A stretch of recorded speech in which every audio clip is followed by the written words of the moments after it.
हाँ, नमस्कार प्यारे बच्चों। मैं असिस्टेंट प्रोफेसर संजय आज की क्लास में आपको 25 जून 2023 को एलटी टैट का पेपर आयोजित हुआ था, उसकी उत्तर तालिका मैं आपको बताने वाला हूँ।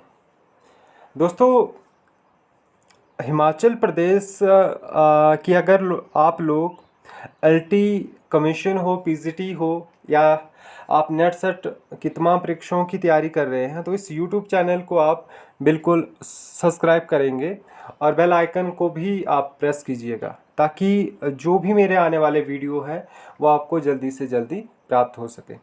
पहले सवाल की ओर चलते हैं। मनहु नील माट ते काढ़े ले जमुना जू पखारे, मैं कौन सा अलंकार है? जहाँ पे मनु मानुहु शब्द आपको दिखाई देते हैं वहाँ पे उत्प्रेक्षा अलंकार होता है। पांचवा सवाल है, एक साथ करते जाएंगे।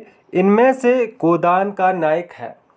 आप सभी को पता है कि गोदान प्रेमचंद का लिखा गया सर्वश्रेष्ठ उपन्यास है और इसमें कृषक वर्ग का वर्णन किया गया है और इसका जो नायक है होरी है और इसकी जो नायिका है वो धनिया है। प्रोफेसर मेहता और गोबर भी गोदान के पात्र हैं। और सूरदास की बात करें तो ये प्रेमचंद ने एक उपन्यास लिखा था रंगभूमि, उसके जो नायक है वो सूरदास को माना जाता है। अगला सवाल आपके सामने है, प्रश्न नंबर 2। इनमें से पूर्वी हिंदी की बोली है।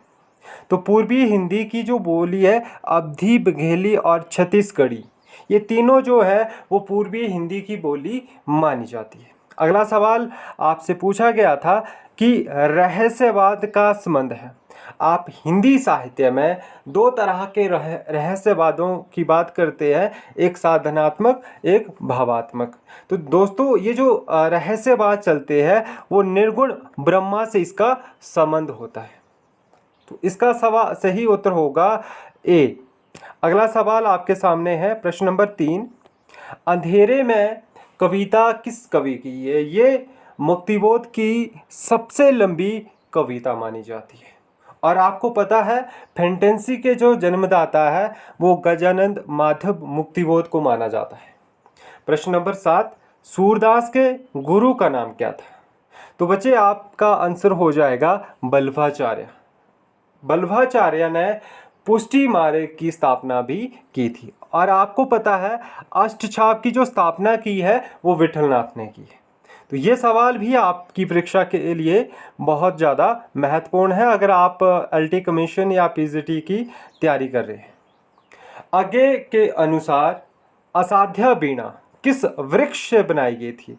1961 में लिखी गई कविता असाध्या वीणा, जिसमें अहंकार का विनाश की बात की गई है और ये जो वृक्ष जिस वृक्ष से बनाई गई थी वो करीट वृक्ष से बनाई गई थी। इसका बी विकल्प सही होगा।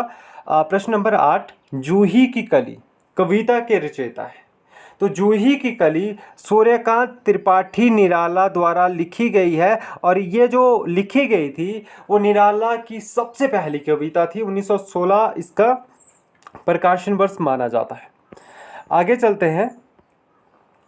ठोडा नामक लोक नाट्य रूप हिमाचल प्रदेश के किस क्षेत्र में प्रचलित है? ठोडा इनकी ये वीरता से संबंधित है और ये शिमला, सिरमौर और सोलन इन जिलों से संबंधित माना जाता है। प्रश्न नंबर इसका सही उत्तर होगा शिमला। अगला सवाल है, अशोक के फूल निबंध किसका है? तो हजारी प्रसाद द्विवेदी का ये निबंध है और ये कई पेपरों में ये सवाल पूछा जा चुका है। दोस्तों, अगला सवाल है, पुराणों की जो संख्या है वो 18 मानी जाती है। अगर हम उपनिषदों की बात करें तो मुख्य जो उपनिषदों की संख्या है वो कितनी मानी जाती है? तो 12 उसकी संख्या मानी जाती है। उसने कहा था कहानी के लेखक कौन है? इसमें प्रेम से संबंधित प्रेम कहानी का जिक्र इस कहानी में किया गया है। इसके जो लेखक है वो चंद्रधर शर्मा गुलेरी है। इन्होंने मात्र 3 कहानियां लिखकर हिंदी साहित्य में अपना वर्चस्व स्थान स्थापित किया था। तो आप लोगों को इस सवाल का उत्तर भी मिल चुका है। अगला सवाल है, अष्टछाप के कवि नहीं हैं। तो आप सभी को पता है कि सूरदास, कृष्णदास और नंददास अष्टछाप के कवि है, नाभादास नहीं है। नाभादास अग्रदास के गुरु थे और दोनों राम भक्त माने जाते हैं। अगला सवाल था, संकलन त्रयी किस विधा के तत्व है? तो बच्चे समय, स्थान और कार्य ये संकलन त्रय में आते हैं और ये जो किस विधा से संबंधित है? तो एकांकी से ये संबंधित है और एकांकी का जो आरंभ है वो भारतेंदु युग से माना जाता है। अगला सवाल था कि ध्वनि संप्रदाय के प्रतिष्ठापक कौन है? तो इस सवाल का जो उत्तर हो जाएगा वो आनंदवर्धन है। भारतीय काव्य शास्त्र से ये सवाल पूछा गया था। शांत रस का स्थायी भाव क्या है? निर्वेद है। तो इस सवाल का आंसर हो जाएगा निर्वेद। स्थायी भाव से 2 सवाल पूछे गए थे टैट में, तो आसान सवाल थे, उतने महत्वपूर्ण बहुत ज़्यादा महत्वपूर्ण भी थे और इस तरह के सवाल आपके हिमाचल प्रदेश में अक्सर आपको देखने को मिलते हैं। नरेश मेहता को ज्ञानपीठ पुरस्कार कब मिला था? तो सन 1992 में मिला था। अगर हम ज्ञानपीठ पुरस्कार की बात करें तो हिंदी साहित्य का सर्वश्रेष्ठ पुरस्कार इसको माना जाता है और ज्ञानपीठ पुरस्कार जो सर्वप्रथम मिला था वो सुमित्रानंद पंत को मिला था, चिदंबरा नामक पुस्तक पर। वीर रस का स्थायी भाव क्या माना जाता है? तो वीर का अर्थ होता है उत्साह। बी विकल्प इसका सही हो जाएगा। अगला है प्रश्न नंबर 19, चारु चंद्र की चंचल किरणें खेल रही है जल थल में, पंक्ति में कौन सा अलंकार है? तो जहाँ पे आपको पता है जब एक ही वर्ण की बार बार अनुवृत्ति की जाती है या बार बार वही वर्ण आता है उसको अनुप्रास अलंकार कहते हैं। अगला सवाल था, वो ध्वनि का उच्चारण स्थान क्या है? तो बच्चे ये दंत और ओष्ठ दोनों में आता है, इसलिए हम इसको क्या कहते हैं? दंतोष्ट्य कहते हैं। प्रश्न नंबर 24, उद्देश्य और विधेय किसके भेद होते हैं? तो वाक्य के ये भेद माने जाते हैं। बच्चे पक्षी उड़ रहे हैं, मैं क्रिया है, तो ये बहुत आसान सवाल है। अकर्मक मैं कोशिश करूंगा इस पर अकर्मक, कर्मक और प्रेरणार्थक इस पर एक वीडियो बनाऊंगा। बहुत मतलब जो मैंने एक ट्रिक अपनाई है मैं उसके माध्यम से आपको ये इसका पढ़ाने का प्रयास करूंगा, बहुत अच्छा लगेगा आपको। ये बहुत सवाल ऐसे हैं कि यहाँ से सवाल कई बार पूछे जाते हैं। निम्नलिखित में से कौन सा शब्द शुद्ध है? तो बच्चे उज्ज्वल किस तरह से लिखा गया है? तो दोनों जो ज होते हैं वो आधे होते हैं। कामधेनु में संज्ञा का कौन सा रूप है? व्यक्तिवाचक है, जातिवाचक है, भाववाचक है या इनमें से कोई नहीं? तो बच्चे आप सभी जानते हैं कामधेनु गाय को बोला जाता है और गाय क्या है? जातिवाचक में आती है। गुलाब किस भाषा का शब्द है? तो गुलाब जो है वो फारसी भाषा का शब्द माना जाता है। अगला सवाल था कि रसोई घर में कौन सा समास है? रसोई का घर, जहाँ पे कारक आते हैं वहाँ पे तत्पुरुष तत्पुरुष समास माना जाता है। अगला सवाल है, चंद्रमुखी, चंद्र के समान जिसका मुख है वो कर्मधारय समास में आता है। उत्तर आपको याद रखना है, मतलब जहाँ पे तुलना की जाती है। ठीक है, चंद्र की तुलना किसके साथ की जा रही है? मुख के समान की जा रही है। अघोष ध्वनि क्या होती है? इसमें अघोष क्या है? पहला और दूसरा जो वर्ण होता है वो अघोष में आता है। जैसे च हो गया, ये भी प्रथम वर्ण है। ठीक है, तो च इसका सही उत्तर हो जाएगा। अगला सवाल है, अपनी करनी पार उतरनी। बच्चे यहाँ पे कहा जाता है जैसे आप करोगे वैसा ही आपको कर्म का फल मिलेगा। तो इसमें है ना, इसमें ये होगा उपयुक्त में से कोई नहीं।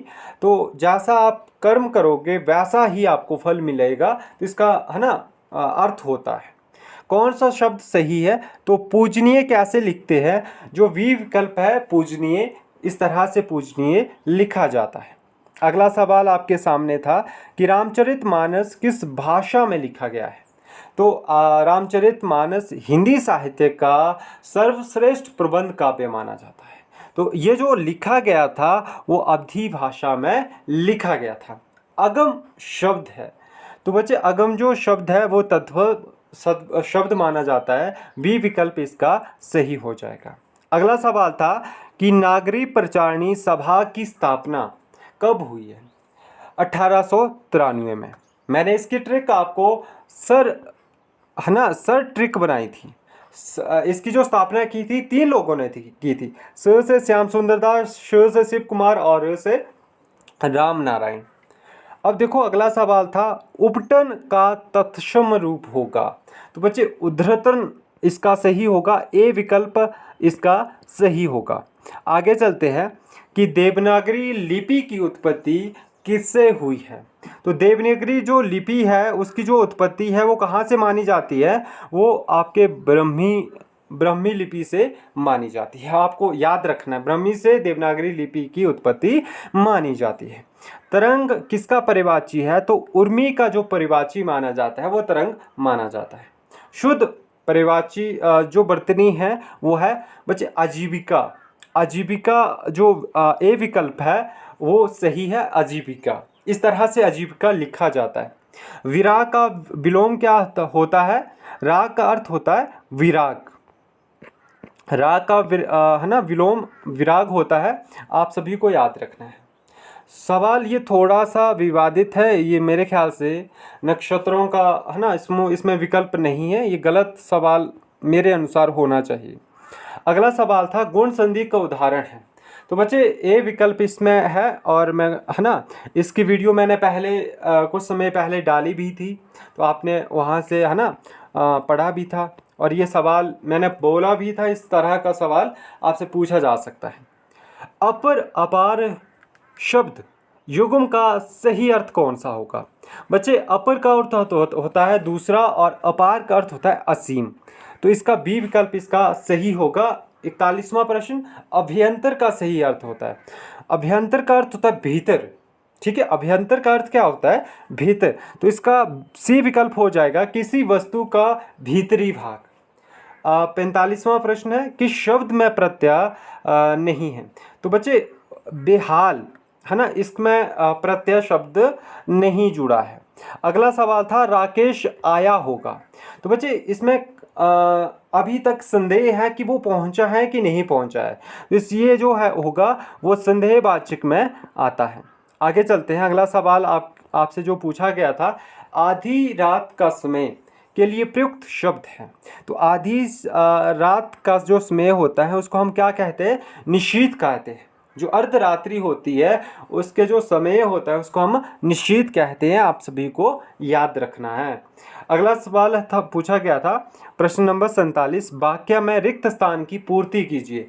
याचक को भी अपना उच्छिष्ट है ना भोजन नहीं देना चाहिए। इसका बी विकल्प इसका सही हो जाएगा। अगला सवाल पूछा गया था कि मगरमच्छ का स्त्रीलिंग होगा। कई बार सवाल पूछा जा चुका है, तो इस सवाल का उत्तर होगा मादा मगरमच्छ। जब 48 प्रश्न नंबर, जब दो शब्दों में एक सार्थक और दूसरा निर्थक हो तब वहाँ लगाया जाता है बच्चे योजक चिन्ह कहते हैं, ठीक है। क्या लगाता है वहाँ पे? योजक चिन्ह उसको कहा जाता है। अगले सवाल की ओर चलते हैं। श्रृंगार रस को रसराज की संज्ञा किसने दी है? आप अभी तक कितना पढ़ते हैं कि श्रृंगार रस को क्या कहा जाता है? रसराज कहा जाता है। किसने कहा है? तो याद रखिएगा भोजराज ने कहा है। अच्छा सवाल पूछा गया था प्रश्न नंबर 54, किस कवि को अभिनव जयदेव की उपाधि मिली थी? तो आप सभी को पता है विद्यापति। आदिकाल के संदर्भ में ये सवाल पूछा गया था, तो आपके पुष्पदंत हो गए और विद्यापति, इन दोनों कवियों को है ना बहुत ज़्यादा उपाधियाँ मिली थी। आगे चलते हैं कि आचार्य केशवदास ने अपनी किस रचना में रस की विवेचना करी है? तो बच्चे रस की जो विवेचना करी है ना वो केशवदास ने रसिक प्रिय में किया है। अगला सवाल पूछा गया था कि रासक छंद में कितनी मात्राएं होती है? तो 29 मात्राएं आपके रासक छंद में होती है। अगले सवाल की ओर चलेंगे कि हिंदी साहित्य का इतिहास सर्वप्रथम किस भाषा में लिखा गया है? तो बच्चे जो इतिहास लिखा गया था वो फ्रेंच भाषा में लिखा गया था। किसने लिखा था? गारसा द तासी ने लिखा था। कबीर काव्य में जो उपलब्ध कुंडलिनी योग है वो किसका प्रभाव कबीर ने ग्रहित किया है? तो आपको पता होना चाहिए नाथ साहित्य से कबीर ने, है ना, कुंडलिनी योग शब्द लिया है और नाथ साहित्य का प्रभाव कबीर पर सबसे ज़्यादा दिखाई भी देता है। अगला सवाल आपसे पूछा गया था कि सरस्वती पत्रिका का प्रकाशन कब से प्रारंभ हुआ? तो बच्चे इसका जो प्रकाशन हुआ था वो 1900 ईस्वी से माना जाता है। ठीक है, इसके जो संस्थापक थे वो कौन थे? चिंतामणि घोष थे। और संपादक प्रथम कौन बने थे? श्याम सुंदर दास बने थे। संत कवियों के दार्शनिक सिद्धांत का आधार क्या था? जो अद्वैत वेदांत था जिसके संस्थापक थे शंकराचार्य, उस, है ना, दार्शनिक आधार को संत कवियों ने आधार माना था। तो इसका आंसर हो जाएगा बी विकल्प। गोरखवाणी के संपादक कौन माने जाते हैं? तो पीताम्बर दत्त बर्थवाल को माना जाता है। दुल्हनी गवाहूं मंगलाचार, ये जो पंक्ति है वो कबीर की मानी जाती है, ये आप सभी को पता है। अगले सवाल की ओर चलेंगे।